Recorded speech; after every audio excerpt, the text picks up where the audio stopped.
नमस्कार, मैं सुजाता मिश्रा जन मीडिया टीवी से। और आज हमारे दो गेस्ट हैं, शशि झा विविड फाउंडेशन से और संजीव तिवारी जी ग्राम उदय फाउंडेशन से। आज जो हमारा टॉपिक है वह है जल ही जीवन। जल की बढ़ती हुई समस्या हर जगह हो रही है, पूरे वर्ल्ड वाइड हो रही है। हम सभी जानते हैं कि पूरी पृथ्वी पर नियर अबाउट 71% जो है जल है, लेकिन उसके बाद भी पीने योग्य पानी सभी को उपलब्ध नहीं हो पा रहा है और बहुत सारी ऐसी प्रॉब्लम्स हैं जिसका फेस कर रहे हैं सभी लोग। तो आज हम जानेंगे कि कैसे इस समस्याओं को हम दूर कर सकते हैं, क्या क्या हम सावधानियां रखें जिससे जल को संरक्षित किया जा सकता है। और मैंने एक स्लोगन पढ़ा था कहीं पर, drip drop we must say to stop this kind of clock. तो आजकल मतलब हर जगह देखा जाता है, गवर्नमेंट की साइड से भी देखिए या फिर आम जनता, हर जगह लीकेज की प्रॉब्लम हर जगह होती है। तो इस चीज़ को इस स्लोगन से बताया गया है। और आइए जानते हैं सभी व्यूज़ हमारे गेस्ट से। बताइए। नमस्कार। नमस्कार। आवाज आ रही है मेरी? हाँ जी। मैं यहाँ पे जो भी अपने विचार दूंगा ये मेरे विचार नहीं, ये जल वैज्ञानिक श्याम सुंदर राठी जी के विचार है। और विचार ही नहीं कहिए तो सारे साइंटिफिक प्रोस्पेक्ट हैं जो उनके 30 इयर्स का जो रिसर्च है वही मैं बता रहा हूँ, क्योंकि वो किसी कारण अभी उपलब्ध नहीं है। तो उन्हीं के जो साइंटिफिक व्यूज है और जो उनका पूरा रिसर्च है 30 ईयर का, वही मैं अपने भाषा में जो जितना मैं समझ पाया हूँ पिछले 1-2 महीने में उसको मैं समझाने का प्रयास करूंगा। अच्छा। सबसे बड़ा जो मिथ है अकॉर्डिंग टू श्याम सुंदर राठी, सारी बातों को आप लोग अकॉर्डिंग टू श्याम सुंदर राठी समझिए। आप समझिए कि सारे व्यूज उन्हीं के हैं। सबसे बड़ा जो मिथ है वो मिथ ये है कि जल की कमी है। सबसे बड़ा मिथ ये है कि जल की कमी है। अगर 1/3 भारत बाढ़ में डूबा रहता है, हाँ। तो अगर 1/3 क्षेत्र डूबा हुआ है तो स्वाभाविक है कि वो एक्सेस वाटर की वजह से डूबा होगा। पानी कम होने की वजह से तो ऐसा हुआ नहीं होगा। बिल्कुल। तो जो सबसे बड़ा मिथ है कि जल की कमी है, ये पूरी तरीके से एक अंधविश्वास फैलाया गया है। और ये भी अंधविश्वास फैलाया गया है कि जल की वजह से विश्व युद्ध होगा। जब जल हमारे पास बहुत ज्यादा है, जब पूरा 1/3 क्षेत्र, और केवल भारत ही नहीं, अगर पूरे विश्व का भी अगर चर्चा करें तो पूरे विश्व का भी लगभग 1/3 क्षेत्र बाढ़ की वजह से डूबा ही रहता है। वो क्षेत्र जो लैंड वाला क्षेत्र है, जहां पे भूमि है, वो क्षेत्र 1/3 अगर डूबा रहता है, तो ये कहना कि पानी की कमी है ये एक मिथ है और ये अंधविश्वास फैलाया गया। पानी की कोई कमी नहीं है। अब सारे विषय को समझते हैं। पानी को स्टोर करने के 3 तरीके हैं, ट्रेडिशनल 3 तरीके हैं पानी को स्टोर करने के। पहला जो तरीका है वो है समुद्र, जिसको मास कंटेनर कहा जाता है। लेकिन समुद्र के पानी का हम कोई यूज नहीं कर सकते। उस पर जितने भी रिसर्च चल रहे हैं देश भर में, विश्व भर में जितने भी रिसर्च चल रहे हैं, वो समझ लीजिए ऊर्जा को व्यर्थ करने वाले रिसर्च है। क्योंकि उस वाटर में मोर देन 90% सॉल्ट है, ये हम लोग पढ़ते हुए आए हैं, जिसको फिल्टर आउट करना लगभग असंभव है। तो समुद्री जल का प्रयोग नहीं हो सकता। उस जल के बारे में चिंतन करना बिल्कुल ही व्यर्थ है। दूसरा जो कंटेनर है, एक कंटेनर हो गया समुद्र, दूसरा कंटेनर हो गया भूगर्भ का जल, ground water. Ground water according to Shyam Sundar Rathi, ground water जो है, जमीन के नीचे का जल, जमीन के नीचे का जल जो है वो केवल और केवल वृक्षों के लिए, मनुष्यों के लिए और पशुओं के लिए नहीं है। अच्छा। मतलब ऐसे प्राणियों के लिए है जिनको प्रकृति ने जड़ें दी हैं जमीन से जल निकालने के लिए। संभवतः मैं अपनी बात समझा पा रहा हूं? जी। हाँ। जमीन के नीचे का जल ऐसे प्राणियों के लिए है जिनको जड़ें प्राप्त है जमीन से जल निकालने के लिए। मनुष्यों को और पशुओं को किसी प्रकार की जड़ें नहीं मिली है। तो जमीन के नीचे का जल केवल और केवल वृक्षों की अमानत है और उस पर उन्हीं का अधिकार है। अगर हम जमीन के नीचे का जल निकालते हैं तो हम वृक्षों का अधिकार छीनते हैं, तो एक तो वृक्ष खत्म होंगे ही, और दूसरी बात, वो जल ऐसा जल है जो वृक्षों के लिए अमृत के समान है और हमारे लिए विष के समान है, according to research of Shyam Sundar Rathi. उसमें 87 प्रकार के ऐसे मिनरल मिले हुए हैं जो कि हमारे लिए जहरीले हैं, लेकिन वही मिनरल जो है वो वृक्षों के लिए अमृत के समान हो जाते हैं। उस पूरे मिनरल की जो लिस्टिंग है वो राठी जी ने की हुई है अपनी book new concept of mega science में। तो ग्राउंड वाटर अभी जो सरकारें या जो हम वाटर यूज कर रहे हैं as a drinking water, 87% drinking water जो है वो ग्राउंड वाटर है। 87% जो वाटर है वो दैट इज ग्राउंड वाटर। समुद्र का तो हटा ही दीजिए, उस पर तो चर्चा ही मत कीजिए। तो ग्राउंड वाटर को एक्सट्रैक्ट करना कितना घातक है अब समझ में आ रहा होगा ये। अब जो तीसरा कंटेनर है, दो कंटेनर की हमने बात कर दी, एक समुद्र एक भूगर्भ, और तीसरा कंटेनर है नदियां, नदियों का जल, जो कि बरसात में जिसमें एक्सेस वाटर हो जाता है बाढ़ के दौरान। और वो सारा जो जल है नदियों का, वो जल जो है बाढ़ के दौरान समुद्र में प्रवाहित हो जाता है। और अगर केवल भारत का देखें तो 400 करोड़ लीटर पर सेकंड, 400 करोड़ लीटर पर सेकंड की रफ्तार से वो सारा जल जो है वो चला जाता है समुद्र में, और उसी जल पे हमारा अधिकार है, अर्थात पशुओं का और मनुष्यों का, जिनको जड़ें प्राप्त नहीं है, वो जल विशुद्ध रूप से हमारे लिए है। उस जल पे पूरा हमारा अधिकार है, वो जल हमारे लिए बना है और उसी जल का हम प्रयोग कर सकते हैं। ग्राउंड वाटर का हम प्रयोग नहीं कर सकते और समुद्र का तो कोई सवाल ही नहीं। लेकिन वो सारा का सारा जल कहां चला जा रहा है? तो सारा जल चला जा रहा है समुद्र में। अब श्याम सुंदर राठी जी जल वैज्ञानिक, वो ऐसा कहते हैं कि उस वाटर को स्टोर करने की अभी तक कोई टेक्निक विकसित नहीं हुई, या यूं कहें तो वाटर स्टोरेज, जब ये बात मैंने कही कि हमारे पास पर्याप्त जल है, तो पर्याप्त जल तो है, लेकिन पर्याप्त जल को स्टोर करने की कोई भी टेक्निक नहीं है। एक मिनट, जहां तक थोड़ा सा जहां तक मैं अपनी बात पूरी कर लूं कि जहां पहले तक के जमाने में स्टोर करने के लिए कुएं और तालाब बनाए जाते थे, जो काफी उसमें मैं आता हूं, उसमें मैं आता हूं। का साधन था। तालाब जो है, पहले ये समझिए कि वाटर जो है वो एक तरल पदार्थ है, जल जो है वो तरल पदार्थ है। तरल पदार्थ हम समझ पाते हैं, जैसे दूध हो गया, पानी हो गया, चाय हो गया, लिक्विड। वाटर एक तरल पदार्थ है, और तरल पदार्थ कभी भी कंटेनर में ही रहेगा जिसमें छेद ना हो, कहीं से भी छेद ना हो। तरल पदार्थ को हम वहीं स्टोर कर सकते हैं। तालाब जो है, अकॉर्डिंग टू श्याम सुंदर राठी जी, तालाब जो है वो कंटेनर नहीं है, स्टेनर है, जिसमें बहुत सारे छेद हैं, जिसकी वजह से जल जो है अंततः पृथ्वी में चला जाता है। तो हम तालाब के माध्यम से भी जल को स्टोर नहीं कर पाते। लेकिन अगर स्टोर करके रखेंगे पानी, तो वो पानी बहुत दिन तक तो सुरक्षित नहीं रह सकता। उस पे आते हैं, बहुत पानी बहुत दिनों तक स्टोर हो सकता है, ऐसा नहीं है, पानी बहुत दिनों तक स्टोर हो सकता है। तो सारा जो ये है, जो बाढ़ का पानी, बाढ़ का एक्सेस वाटर है, बाढ़ का जो एक्सेस वाटर है जो समुद्र में चला जा रहा है, बस उसको ये स्टोर करने की बात कर रहे हैं।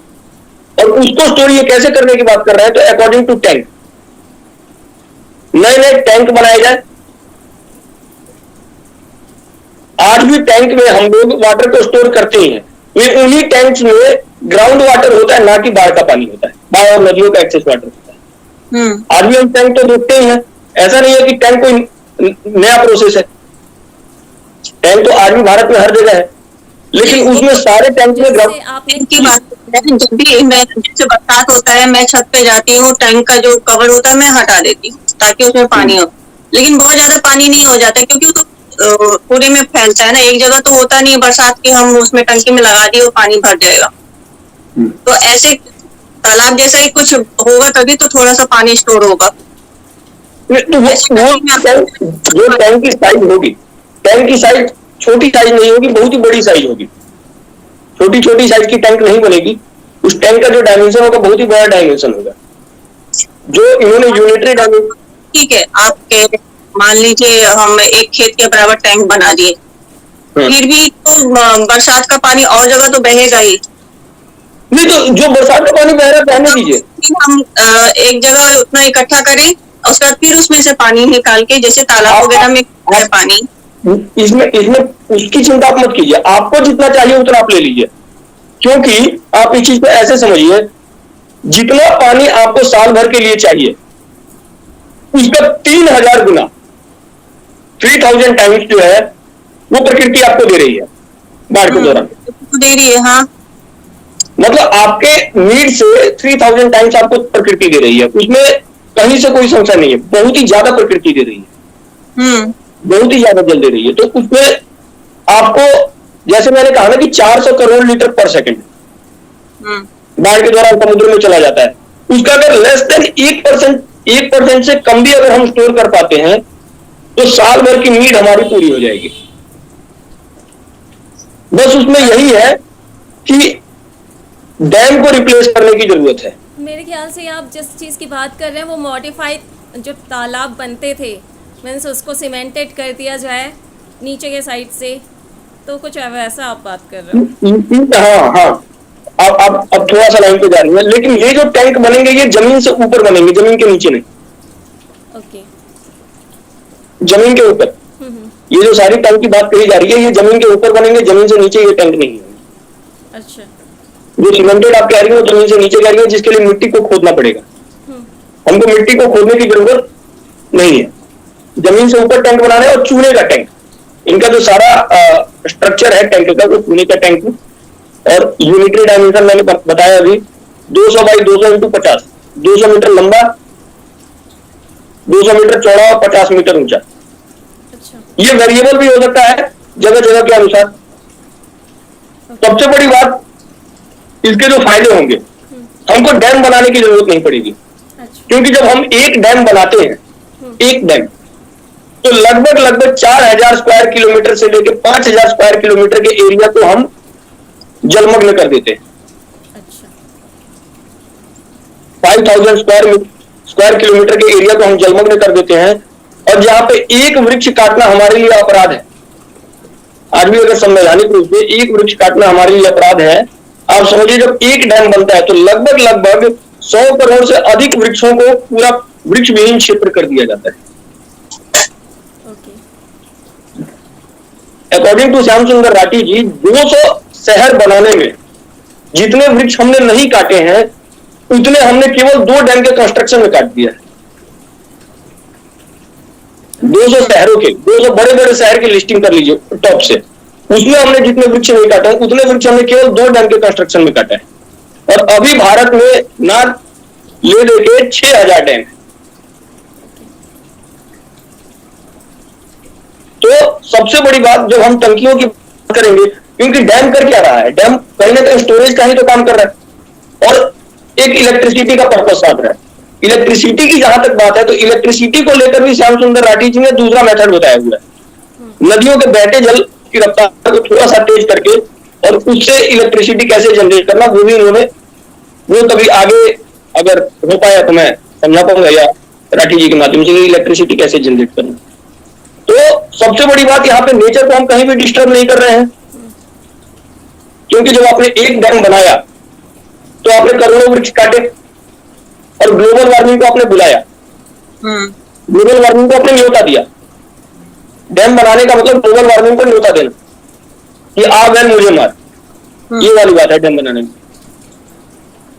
दूसरी बात ये कह रहे हैं कि जितना स्पेसिंग डैम ने ली है, 2 डैम की स्पेसिंग में भी ये सारा का सारा सिस्टम कवर हो जाएगा। स्पेस भी हमको ज्यादा नहीं चाहिए बजट भी बहुत ज्यादा नहीं चाहिए, बजट भी केवल 2 डैम का ही चाहिए। अच्छा। और समय, एक डैम बनाने में न्यूनतम 50 साल लग जाते हैं। आप या तो टिहरी डैम का ही देख लीजिए, जब टिहरी डैम 1950 1940 के आसपास से बनना शुरू होता है और 2000 में जाके कंप्लीट होता है। तो डैम बनाने का समय, डैम बनाने में पैसा और डैम बनाने में बहुत बड़ा क्षेत्रफल आप कवर कर रहे हैं। टंकियों में क्या है, नॉर्मल सी टंकियां बनानी है, वो भी उन जगहों पे बनानी है जहां पे वृक्ष नहीं है। कोई बहुत बड़ा क्षेत्र भी आप कवर नहीं कर रहे हैं। ऐसी टोटल 1.5 लाख टंकियां भी बनाने की बात कर रहे हैं। इसका सबसे बड़ा लाभ होगा ग्राउंड वाटर आपको एक्सट्रैक्ट नहीं करना पड़ेगा एक बूंद भी। अब आप इसको ऐसे समझिए कि सरकारें या जो भी समाज, सरकारें और वैश्विक स्तर पर यह बात कही जा रही है कि पृथ्वी जो है अगले 30, 40, 50, 60, 70 वर्षों में मरुभूमि बन जाएगा, मरुभूमि बनने की ओर है। अब आप बताइए कि जब आप ग्राउंड वाटर को एक्सट्रैक्ट कर रहे हैं, क्योंकि मैंने अभी बताया कि जो ड्रिंकिंग वाटर है या जो सारा वाटर का पर्पज है उसमें मोर देन 90% तो ग्राउंड वाटर है। तो जब आपने ग्राउंड वाटर निकाल लिया और आप कह रहे हैं कि मरुभूमि बन जाएगा, तो मरुभूमि बन नहीं जाएगा, मरुभूमि तो हम बना रहे हैं। क्योंकि जहां पे ग्रामीण क्षेत्रों में भी भूजल का स्तर, हमने देखा भी है, शशि जी हमने देखा भी होगा, 50-60 फीट था। आज ग्रामीण क्षेत्रों में भी भूजल का स्तर 200 से 250। हाँ, और एक पॉइंट तो मुझे ये लगता है कि जो पक्की सड़कें बन रही हैं तो उसकी वजह से बरसात का पानी भूमि में जा नहीं पाता है। हाँ, ये एक पक्ष ये भी है, लेकिन ये छोटा पक्ष है। राठी जी का बार बार कहना है कि ये बहुत ही छोटा पक्ष है। हमने उतना एरिया कवर नहीं किया सीमेंटाइजेशन की वजह से। जो सबसे बड़ा पक्ष है वो है ग्राउंड वाटर का एक्सट्रैक्शन। हाँ, आज घर घर बोरिंग लगे हुए, केवल बोरिंग लगे हुए हैं। तो ये जो सारा मैकेनिज्म है, मैं इसमें समझ पा रहा हूं कि हमको एक बूंद भी ग्राउंड वाटर की जरूरत नहीं पड़ेगी। वही है ना, मतलब पानी तो रहा है ऊपर लेकिन अंदर जा नहीं रहा है, पानी वापस मिल नहीं रहा है भूमि को। तो ग्राउंड वाटर का लेवल इतना नीचे जा चुका है। अब जब ग्राउंड वाटर ही नहीं बचेगा, आप समझिए जो घास होती थी हमारे यहाँ या जो दूब होता था गांव में, उसकी जड़ें बहुत ज्यादा होती थी, तो 1 से 1.5 फुट होती थी, 1.5 फुट 2 फुट। या जो छोटी छोटी जड़ी बूटियां होती थी, जड़ी बूटियों का जो जड़ होता था बहुत ज्यादा होता था, 4 से 5 फुट। मतलब जो छोटे छोटे पौधे हैं उनको तो आपने पूरा ही खत्म कर दिया। अगर जल का स्तर, भूजल का स्तर आप समझिए कि 15 फीट, 20 फीट, 30 फीट नीचे जा रहा है, तो जिनकी जड़ें 5 फीट, 7 फीट है, वो तो पूरे ही खत्म हो गए। वो तो पूरा खत्म, वो पूरा सेक्टर ही खत्म कर दिया आपने, वो तो बचा ही नहीं। तो ग्राउंड वाटर एक्सट्रैक्शन कितना घातक बनता जा रहा है। तो जहां पे ये बात कही जा रही है मरुभूमि, तो मरुभूमि तो हम बना रहे हैं बिल्कुल। तो इस पूरे प्रोसेस में जहां तक मैं समझ पा रहा हूं, क्योंकि अगर मैं इसको सपोर्ट कर रहा हूं तो उसके कुछ कारण होंगे, मैं इस पूरे प्रोसेस में यह समझ पा रहा हूं कि एक बूंद भी ग्राउंड वाटर एक्सट्रैक्ट करने की जरूरत नहीं पड़ रही है। हमारी सारी रिक्वायरमेंट जो है बाढ़ के पानी से जो समुद्र में चला जा रहा है उससे हो जा रही है, और वो नेचुरली फिल्टर हो जाएगा। दूसरी बात, जो टीडीएस की व्यवस्था, टीडीएस टर्म आप लोगों ने सुना होगा बार बार, टीडीएस, टोटल डिसॉल्व्ड सॉलिड। तो जो टीडीएस की व्यवस्था है वो केवल और केवल ग्राउंड वाटर के लिए है। वर्षा का जो जल है उस पर टीडीएस की व्यवस्था नहीं है, उसको फिल्टर करने की जरूरत नहीं है, उसमें सूर्य की किरणें हैं, उसमें बहुत सारी चीजें पहले से ही मौजूद। अब समझिए तो ग्राउंड वाटर, उसमें सूर्य की किरणें तो है नहीं, कई सारी चीजें तो उसमें नेचुरली ही नहीं है। अब आप उसको लाओ, मतलब आप समझिए आप विष को निकाल रहे हो, फिर उसको फिल्टर कर रहे हो, फिर उसको फिल्टर करके पिला रहे हो, और अमृत जो है आप उसको बहा दे रहे हो। अमृत को बहा दिया जा रहा है, और विष के फिल्ट्रेशन पे पूरा सिस्टम लगा हुआ है, पूरी व्यवस्था लगी हुई है कि विष को कैसे फिल्टर किया जाए। तो कितना एक्सपेंसिव भी है ये, एक पूरा बजट, पूरी जो गवर्नमेंट की जो बॉडी है CWC, सेंट्रल वाटर कमीशन, केंद्रीय जल आयोग, इसके बारे में आप लोग जानते भी होंगे। ये पूरी बॉडी इसी पे काम कर रही है कि how to extract ground water. CWC के चेयरमैन से मेरा और राठी जी का लगभग मिलना हुआ है, 2-2.5 घंटे हम लोग की बातचीत भी हुई है। तो अब आप लोग ये सारा विषय समझ पा रहे होंगे, बाकी अब इससे अधिक में क्या। नहीं, अच्छा बताया आपने। मेन बात ये है कि लोगों तक इस बात को पहुंचाएंगे कैसे? हाँ, इसके लिए जन जन तक जाना, संस्था के माध्यम से, ग्रामोदय फाउंडेशन के माध्यम से जाना, या अगर विविध फाउंडेशन भी जाता है उसके माध्यम से जाना, या जन मीडिया टीवी जाता है तो उसके माध्यम से जाना। भिन्न भिन्न जो संस्थाएं हैं तो इस काम में लगे और पब्लिक अवेयरनेस। गाँव में तो फिर भी बने लोग इकट्ठे कर लेंगे, पर जो शहर में रहते हैं उनके लिए दिक्कत होगा। तो जैसे फ्लैट में रहते हैं, सबका अमूमन जो है टंकी ऊपर ही रहता है एक साथ, तो इस टंकी को अलग अलग के बजाय एक साथ पूरा बना दिया जाए ऊपर, लेकिन लोड पड़ेगा। ये सारा काम पब्लिक का नहीं, ये इसमें गवर्नमेंट का भी के बहुत बड़ा साथ रोल। से ही हो पाएगा। इतना भारी स्टोरेज जो करना है तो वो गवर्नमेंट अगर जब तक हाथ नहीं डालेगी तब तक पॉसिबल। आवाज नहीं आ रही है सुनीता जी, सुजाता जी आपकी मैं कह रही हूँ कि इसमें गवर्नमेंट का रोल नहीं बहुत आ रही ज़्यादा आवाज। है। अभी भी नहीं।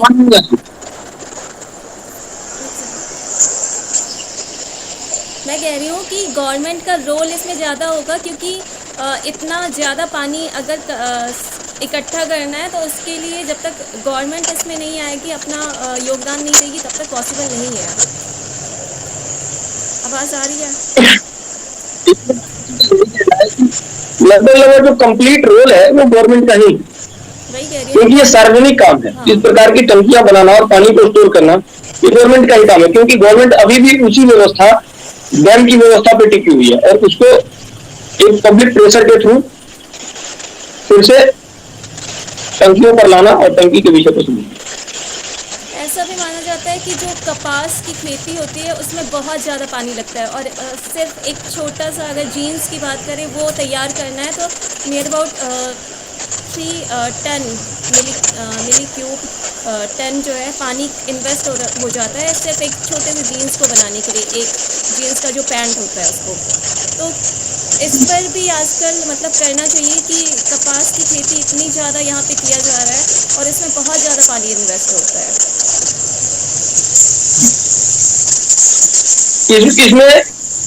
इसमें मैं एक विषय और जोड़ देता हूँ जो मैं भूल गया था, क्योंकि मैं चाहता हूँ सारा विषय कंप्लीट हो जाए। बाढ़ से होने वाले नुकसान, सबसे पहले तो उस पे आते हैं कि जो बाढ़ जो एक आपदा है, पहले उसके नुकसान को समझ लेते हैं, वो कितना डेंजरस है और वो कितना भयावह है।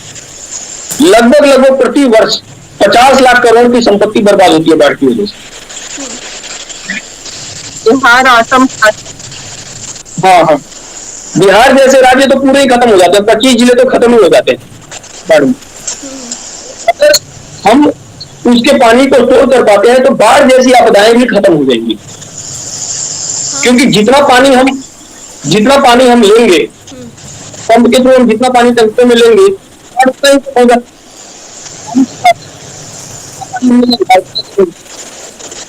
तो बाढ़ जैसी आपदा को भी काउंटर किया जा रहा है।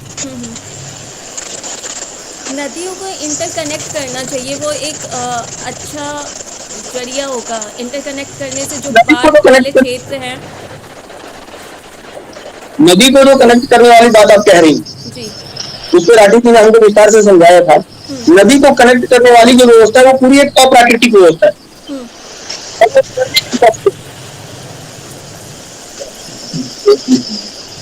उसमें भी बहुत ही ज्यादा पेड़ कटेंगे। नदी को जो कनेक्ट करने की व्यवस्था, उसमें इतने पेड़ कटेंगे मास लेवल पे। तो नदी को जोड़ने की जो बात वाली बात है, तरीके से आवाज़ क्लियर नहीं आ रही है। आप पहले इस व्यवस्था को समझिए कि इसमें जो स्टोरेज की बात कही जा रही है, बाढ़ के पानी को स्टोर कर लेना और अपनी नीड के 3000 गुना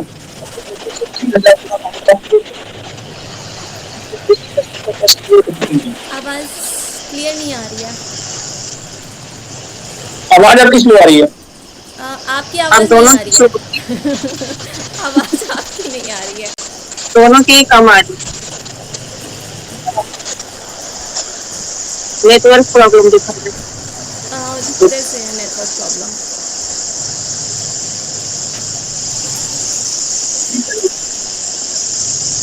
आवाज़ गई आपकी।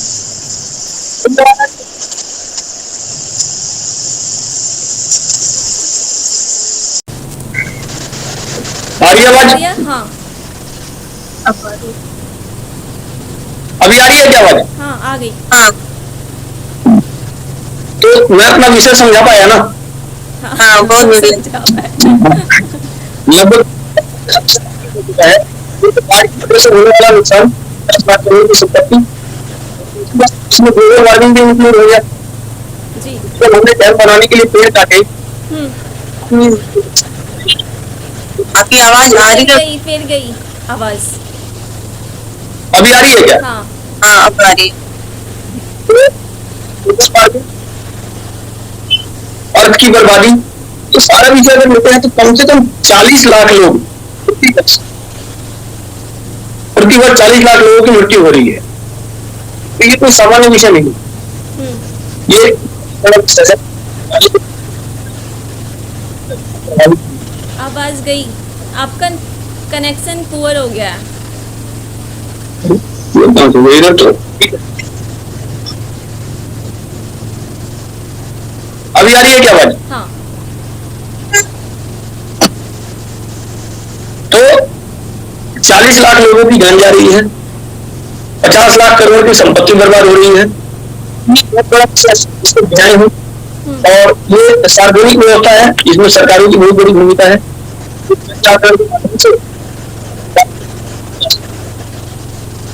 बाकी मेरी बात कंप्लीट होगी। एक जल संरक्षण का एक और जरिया है जिस पर आप लोगों ने नहीं ध्यान दिया है। एक्चुअली होता क्या है कि गवर्नमेंट के जितने भी पाइप्स होते हैं जहाँ से मेन सप्लाई होती है, आए दिन देखा जाता है कि हर जगह पे कहीं ना कहीं टूट फूट जाता है और वो सही करने में नियर अबाउट 1 वीक या उससे भी ज़्यादा लगता है। और इतना मतलब फ्रेश वाटर जो या गंगा वाटर जो उसमें आता रहता है वो इतना ज़्यादा वेस्ट हो जाता है, लेकिन उसकी मरम्मत या रिपेयर करने में जो गवर्नमेंट है वो नियर अबाउट 1 वीक या कभी 15 और 20 डेज़ का टाइम ले लेती है। हाँ लीकेज, और वो प्रॉब्लम हर जगह पर ही है। मीन्स दिल्ली में तो बहुत ही ज़्यादा है, हर एरिया में कहीं ना कहीं टूटा फूटा रहता है और हर जगह पानी ही पानी दिखाई देता है उस समय। और अगर घरों की बात की जाए तो ऐसा कोई घर नहीं होगा जिसमें मंथ या 2 मंथ में लीकेज ना हो, हर जगह ही रहता है। और पब्लिक प्लेस पर तो हमेशा ही देखा जाता है कि जो नल होते हैं उसको लोग यूज़ करने के बाद खुला ही छोड़ के चले जाते हैं। तो एक बार या तो छोटा खुला सा छोड़ देती ना, इतना हालत कर देते कि खराब कर देते। हाँ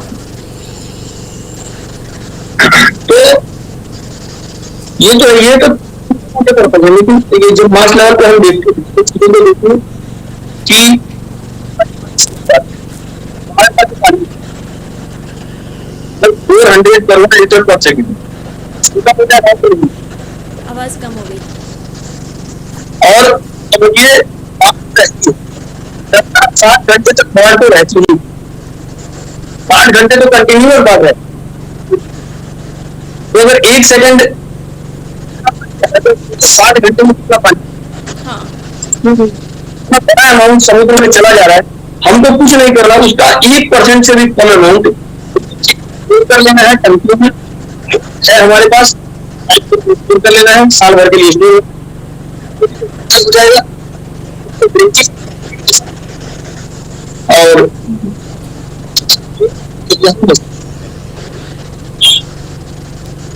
ओके। और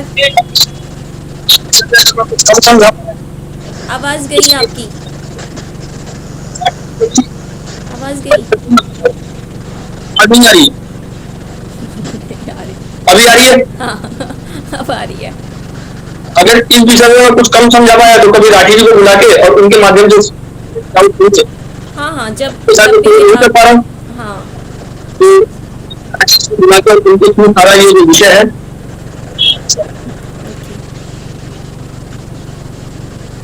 तो आप अगर बस आप सभी गवर्नमेंट के साइड से क्या सहायता चाहते हैं और क्या अपील करना चाहते हैं, लास्ट मैसेज आप लोगों का?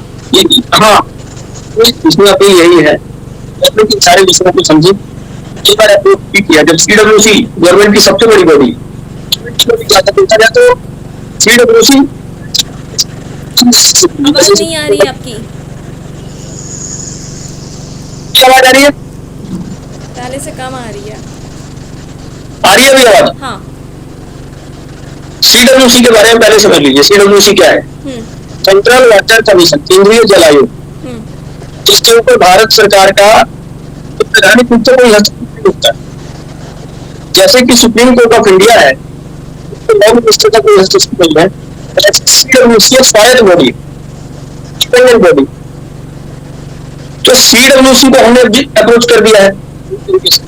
सीडब्ल्यूसी के साथ हमारी 2 घंटे की मीटिंग चली है, सारा कुछ हमने किया है।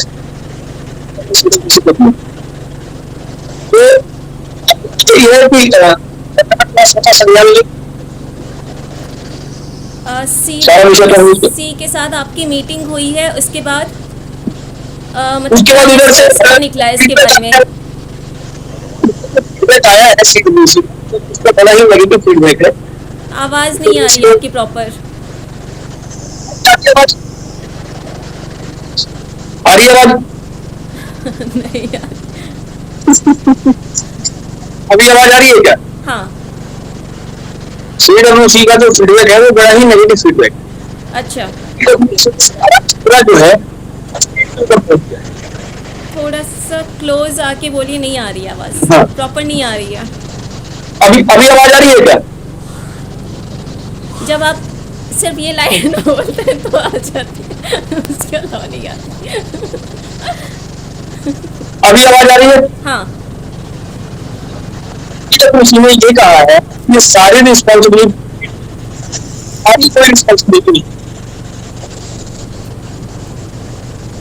सीडब्ल्यूसी ने सारा ठिकरा जो है वो स्टेट के ऊपर छोड़ दिया है।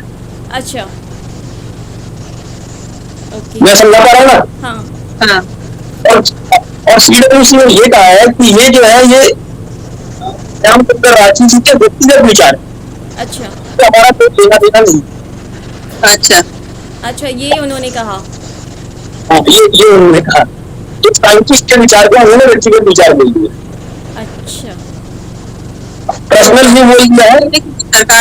सरकार में बैठे लोग हैं ना, वो कुछ सोचना ही नहीं चाहते। वो जो एक व्यवस्था चली आ रही है उसी को वो चलाते रहना है, कुछ नया नहीं करना है, कुछ नया नहीं सोचना। अगर कोई बोलना भी है लोग तो उसको कहते हैं बेवकूफ अभी बताना जहाँ है। तक देखा जा रहा है, जो गवर्नमेंट के सर्विसेज में बैठे हुए लोग हैं वो बस उस कुर्सी को हथिया के बैठ गए हैं, उन्हें काम नहीं करना पड़ रहा है और सैलरी बस उठाना है।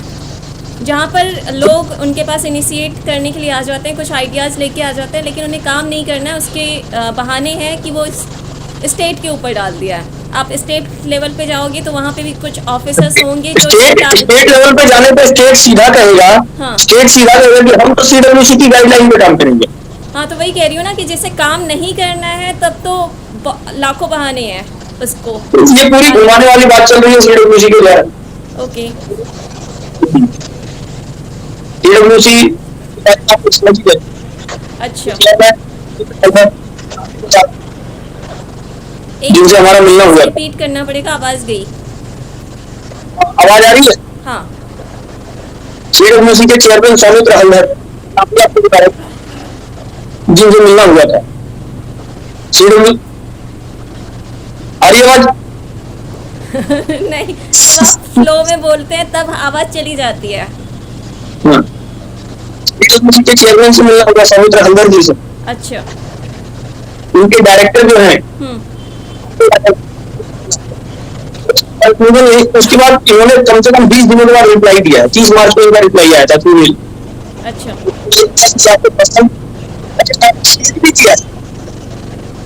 अच्छा, ये भी लिखा है कि अप्रिशिएबल है, अप्रिशिएट भी किया है, काम चलता रहे। अच्छा, काम चलता है। और पूरे मेल को मैंने पढ़ा है, बार-बार मैंने पढ़ा है, पूरे मेल में केवल अपने कार्यों का महिमा मंडन कि हम क्या कर रहे हैं, सीडब्ल्यूसी क्या कर रही है, केवल और केवल अपने कार्यों का महिमा मंडन किया सीडब्ल्यूसी। चीजों कई बार ऐसा भी होता है कि आइडियाज़ किसी और के होते हैं और उसका जो प्रॉफिट होता है वो कोई और ले जाता है, कहीं ऐसा बिल्कुल ना बिल्कुल हो बिल्कुल जाए बिल्कुल। क्योंकि आपके आइडियाज़ जा चुके हैं बाहर। तो अब देखिए, तब हमने यही सोचा है कि जन जागरण का अभियान समाज के बीच में जाएंगे। बाकी हाँ, एक ये माध्यम भी है, जैसे सोशल मीडिया के माध्यम से लोगों में पहुंचाया जाए इस तरह की बातें, ताकि हर कोई जागरूक हो, हर कोई आवाज उठा सके। इतना तो हम समझा ही नहीं सके कि ग्राउंड वाटर कितना घातक है, ग्राउंड वाटर का एक्सट्रैक्शन कितना घातक है। उसको वृक्षों का अधिकार है, अगर हम उसको खींचेंगे तो वृक्ष है। मैंने आपको उदाहरण स्वरूप ही बता दिया।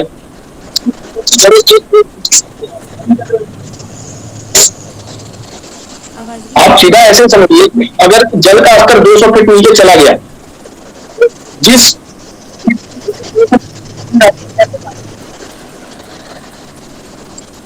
आवाज़। ये तो हाँ अभी आ रही है आवाज। हाँ मैं यही कह रहा हूँ कि अगर वृक्ष अगर चला गया, कुछ वृक्ष की जड़ 200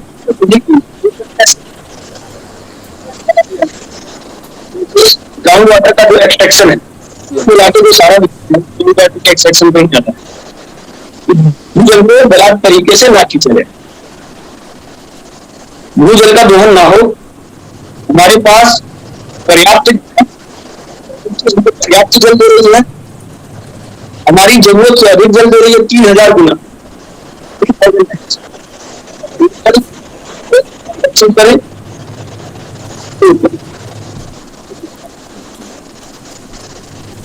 तो इसी के साथ हम आज का जो प्रोग्राम है वो समाप्त करते हैं। अगर आप लोगों को कोई डायरेक्ट अपील करना है तो वो आप अभी कर सकते हैं। जी शशि मैम, आप कहिए इस पे। मैं यही कहूंगी, सरकार से भी कहूंगी, लोगों से भी कहूंगी कि पानी की सुविधा के लिए, पानी की रक्षा के लिए, जो संजीव ने कहा है बहुत अच्छा आइडिया है।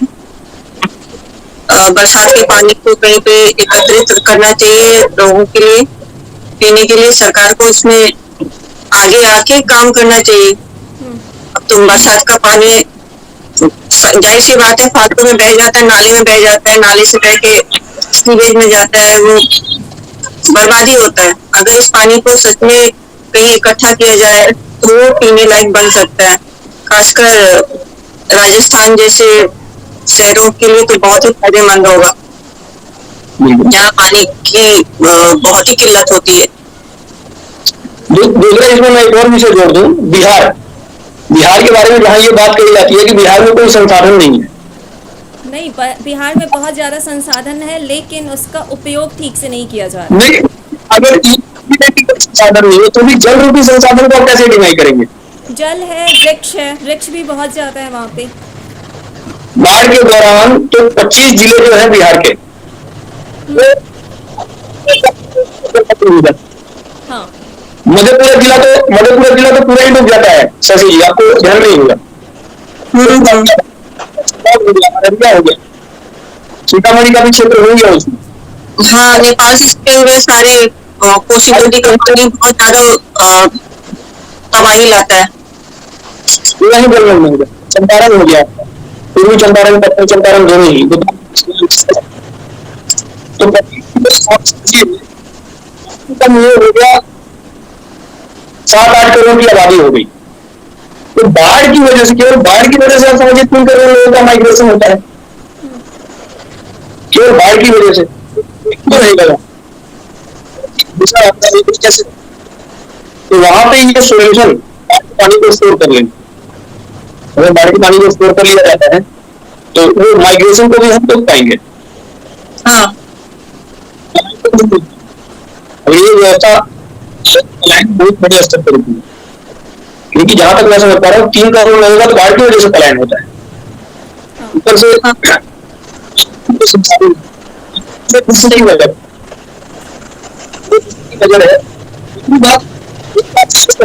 गंगा जल, और यहाँ गंगा जल नहीं है, सारी नदियों का जल उतना ही पवित्र है।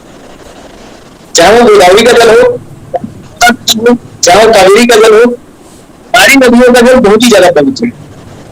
सारी नदियों के जल को हम जब स्टोर करेंगे, आपने देखा होगा कि गंगा जल बोतल में भी रखते हैं।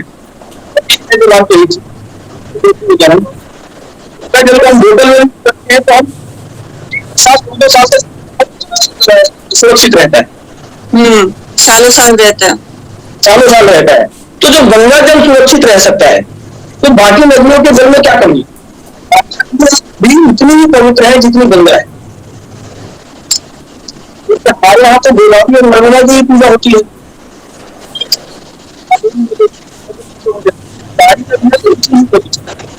तो जब गंगा का जल प्रिजर्व किया जा सकता है, गंगा में भी जो जल आता है तो वर्षा का ही जल, वर्षा का जल ही गंगा जल बनता है। तो अगर गंगा जल को हम सुरक्षित संरक्षित करते हैं, तो बाकी नदियों के जल को भी सुरक्षित संरक्षित करने में कहीं नहीं है। ये मिथ भी कहीं ना कहीं होगा कि जल जो है वो कंटेनर में खराब हो जाएगा, ऐसा नहीं है।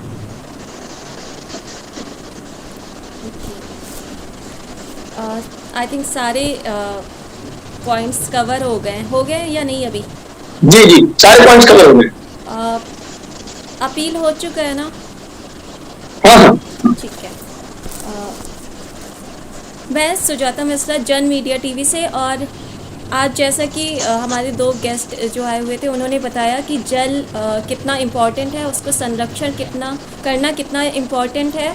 और जैसा कि संजीव तिवारी जी ने अपील की है, उनके पास कुछ योजनाएं हैं जिसको वो क्रियान्वित करना चाह रहे हैं। और वो कई जगह पे कई संस्थानों में गए भी हैं, लेकिन उन्हें अभी तक हेल्प नहीं मिल पाया है। और विविड फाउंडेशन भी उनके साथ है, शशि झा मैम।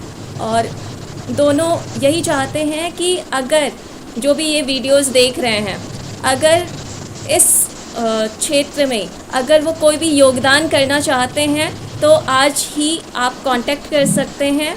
जो भी व्यूवर्स हैं, अगर किसी का रेफरेंस है या फिर किसी की इतनी जान पहचान है कि वो इस पानी के संरक्षण में इन दोनों संस्थाओं की मदद कर सकता है और इसमें कुछ योगदान दे सकते हैं, तो वो आज ही कांटेक्ट कर सकते हैं। कांटेक्ट नंबर स्क्रीन पर है और नाम भी वहाँ पे लिखा हुआ है। अगर कोई भी चाहे उनसे कांटेक्ट कर सकते हैं। Thank you, bye. नमस्कार। डाल दूँ ना कांटेक्ट नंबर? कोई प्रॉब्लम तो नहीं जी, है? कोई प्रॉब्लम नहीं, कोई प्रॉब्लम